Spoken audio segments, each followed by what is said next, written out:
pressure has been mounting on the pair to follow up the only episode of their multi-year contract, a solitary 35-minute holiday special last December. Spotify last year excitedly announced it was expecting a full-scale launch of content from the Duke and Duchess of Sussex throughout 2021.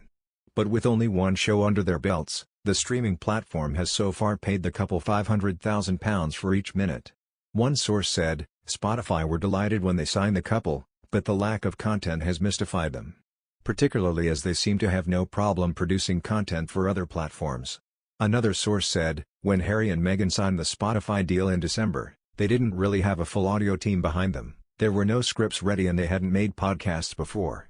The holiday special episode was whacked together but, even though it was well received by fans, it was hard for them to pull off. Besides, the Duke of Sussex has criticized the use of the term exit to describe his and Meghan Markle's exit from the royal family last year. Harry branded the term misogynistic as he hit out at people in the media for using the word. He said, maybe people know this and maybe they don't, but the term exit was or is a misogynistic term, and it was created by a troll, amplified by royal correspondents, and it grew and grew and grew into mainstream media. But it began with a troll.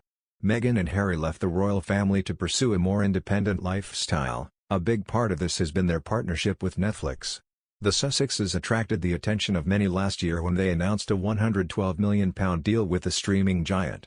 The couple have so far announced just 2 Netflix shows since partnering with the streaming service. Harry confirmed his first project for the venture back in March, a docuseries about the Invictus Games. A few months later, Meghan announced she would take on the role of executive producer alongside Elton John's husband David Furnish to create a new animated series, Pearl. The Duke and Duchess have not announced any intention to make royal content with Netflix, something royal historian Carolyn Harris said would cause conflict within the family. She told CNBC in September 2020, if Harry and Meghan were to produce content concerning the royal family, that might lead to conflict. But if they produce programs focused on their philanthropic interests, similar to the recent Disney Elephant documentary narrated by Meghan, there is unlikely to be conflict with the royal family. British PR expert Mark Borkowski was positive about the potential of the Netflix partnership, saying it could be the motherlode for the couple. He told CNBC, it's a fantastic deal for Netflix and a phenomenal deal for the ex-royal couple.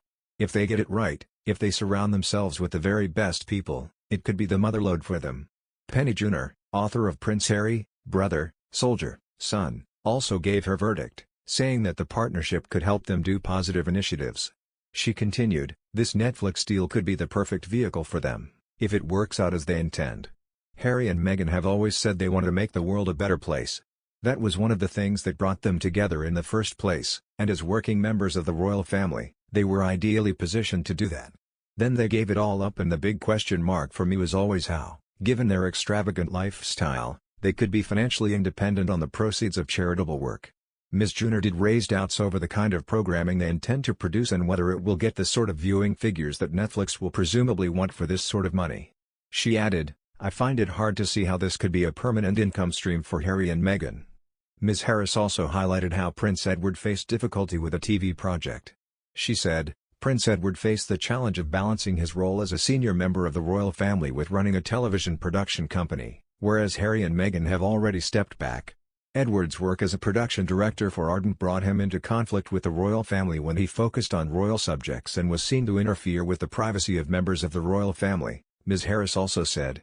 In 2001, Edward hit the headlines for all the wrong reasons when his production company was caught filming at the University of St Andrews, after an agreement not to film at Prince William's University was put in place.